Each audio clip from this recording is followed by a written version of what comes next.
বনি ইসরায়েলের জামানায় তিনজন লোক সফরে বেরিয়েছে। বানোয়াট ঘটনা না, এটা বুখারীর ঘটনা। সফরে বেরিয়েছে, মরুভূমির মাঝখানে প্রতিমধ্যে প্রচন্ড তুফান আর বৃষ্টি।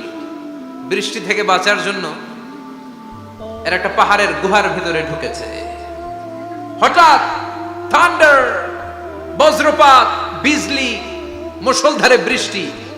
বৃষ্টির পানিতে পিচ্ছিল হয়ে উপর থেকে বিশাল প্রকাণ্ড একটা পাথরের খণ্ড এসে গুহার মুখের মধ্যে আটকে গিয়েছে।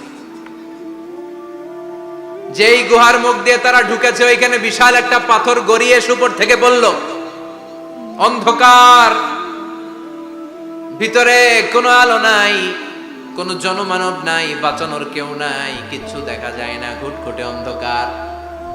বাইরে থেকে আলো আর অক্সিজেন যে আসবে ওই সুযোগটাও নাই।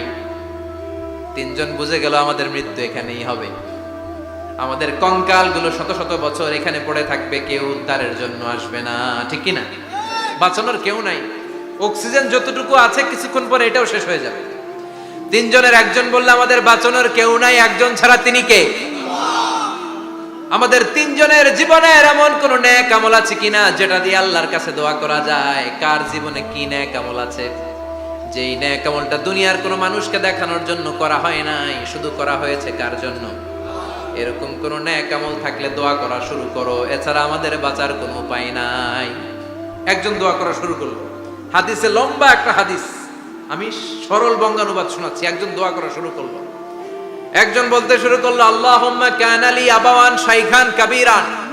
ও আল্লাহ, আমার বৃদ্ধ বৃদ্ধা মা বাবা ছিল, আমি পেশায় ছিলাম রাখাল। প্রতিদিন রাখালগিরি করার পরে, ছাগলের দুধ দোহন করার পরে যখন বাসায় ফিরে আসতাম, সবার আগে আমি আমার আব্বা আম্মারে দুধ খাওয়াতাম। আব্বা আম্মাকে দুধ খাওয়ানোর পরে আমার সন্তানদের মুখে, আমার স্ত্রীদের মুখে আমি দুধ তুলে দিতাম। একদিন আমার আসতে দেরি হয়ে গেল, এসে দেখি আব্বা আম্মা ঘুমিয়ে গেছে। দুধের বাটি নিয়ে আমি আব্বা আম্মার মাথার সামনে দাঁড়িয়ে রইলাম। মনে মনে ভাবলাম, আব্বা আম্মা যখন ঘুম থেকে জাগবে, আব্বা আম্মারে আগে আমি দুধ খাওয়াবো, তারপরে ছেলে মেয়েরে খাওয়াবো, স্ত্রীদেরকে খাওয়াবো। দাঁড়িয়ে রইলাম। আমার ছেলে মেয়েরা এসে আমার কাছে বলল, আব্বা খাবার দাও। আমি দেই নাই। ক্ষুধার জ্বালায়, ক্ষুধার যন্ত্রণায় পাগল পড়া হয়ে আমার কলিজার টুকরা ছেলে মেয়েগুলো আমার পায়ের মধ্যে পড়ে কাঁদতে লাগলো, আব্বা একটু দুধ দাও, ক্ষুধা লেগেছে। ও আল্লাহ, আমি দেই নাই। ফজর পর্যন্ত দাঁড়িয়ে রইলাম। ফজরের সময় যখন আব্বা আম্মা ঘুম থেকে উঠলেন, সবার আগে আব্বা আম্মারে দুধ খাওয়ালাম, তারপরে ছেলে মেয়েদের মুখে তুলে দিলাম। ও আল্লাহ, ও আল্লাহ, ওই দিনে সারা রাতটা আমি দাঁড়িয়ে আব্বা আম্মার জন্য যে দাঁড়িয়েছিলাম, দুনিয়ার কাউরে দেখানোর জন্য নয়, শুধু তোমারে খুশি করার জন্য। ওই রাতের ইবাদতটা যদি তোমার কাছে পছন্দ হয়, বা ফাররিজ আন্না মা নাহনু ফি, আজকে যেই বিপদে আমরা আছি, বিপদ থেকে তুমি বাঁচা। বলার সাথে সাথে 1/3, 1/3 পাথরটা ডান দিকে সরে। সুবহানাল্লাহ পড়বেন না? এবার বাইরে থেকে আলো আসতে শুরু করেছে, অক্সিজেন ঢুকতে শুরু করেছে, তাদের মনের মধ্যে স্বস্তি ফিরে এসেছে। এবার দ্বিতীয় জন দোয়া শুরু করলো, আল্লাহ, আমার এক চাচাতো বোন ছিল, এত সুন্দরী, আমার জীবনে এত সুন্দরী নারী আমি দেখি নাই, এত সুন্দরী নারী। ওয়া কুনতু উহিব্বুহু বিআশাদ্দি মা ইউহিব্বুর রিজাল আন-নিসা। একজন পুরুষ একজন নারীকে যত ভালোবাসতে পারে, আমি ঠিক ততটা ভালোবাসতাম আমার এই সুন্দরী কাজিনকে, চাচাতো বোনকে। কিন্তু আমার মনের কথা আমার চাচাতো বোনরা আমি বোঝাতে পারি নাই। একদিন লজ্জা শরমের মাথা খেয়ে চাচাতো বোনরা আমি বললাম, তোরে আমি বড্ড ভালোবাসি, একান্তে আমি তোরে চাই। চাচাতো বোন বলল, এত এত স্বর্ণ মুদ্রা যেদিন জমাতে পারবা ওই দিন আমারে বাবা। এবার আমি স্বর্ণ মুদ্রা জমাতে লাগলাম। জমাতে জমাতে জমাতে জমাতে বছর শেষে স্বর্ণ মুদ্রার থলে নিয়ে চাচাতো বোনের হাতে দিলাম। চাচাতো বোন আমার অপকর্মে রাজি হয়ে গেল। গোপন একটা রুমের ভেতরে আমরা ঢুকলাম, দুইজনেই জামা কাপড় খুলে নেকেড হলাম। জিনা করব, পাপ কাজ করব, একেবারে ফাইনাল ডেস্টিনেশন আমরা চলে গেলাম।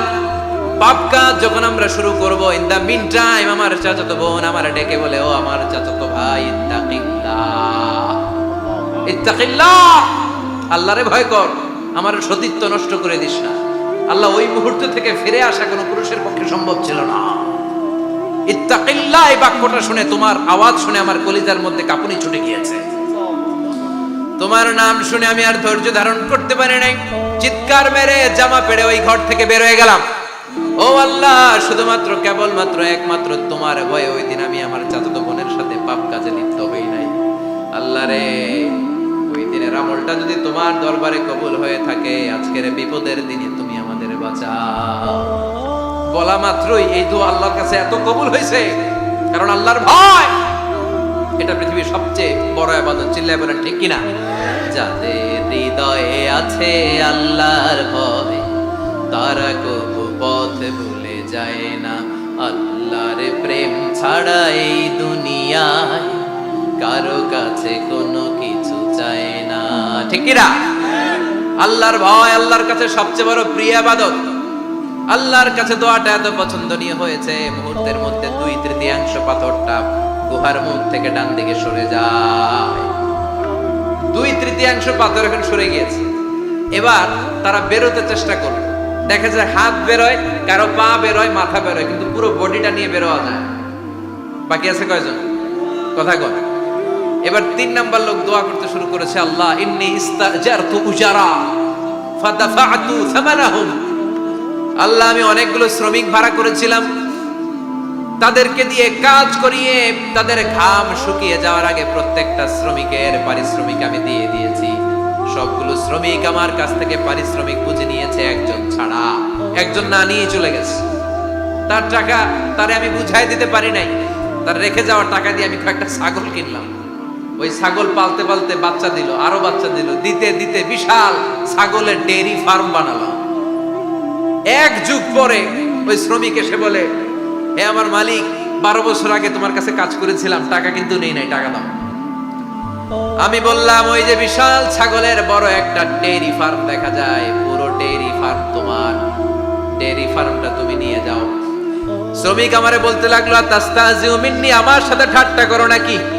একদিনের পারিশ্রমিক দিয়ে ডেইরি ফার্ম হয় নাকি?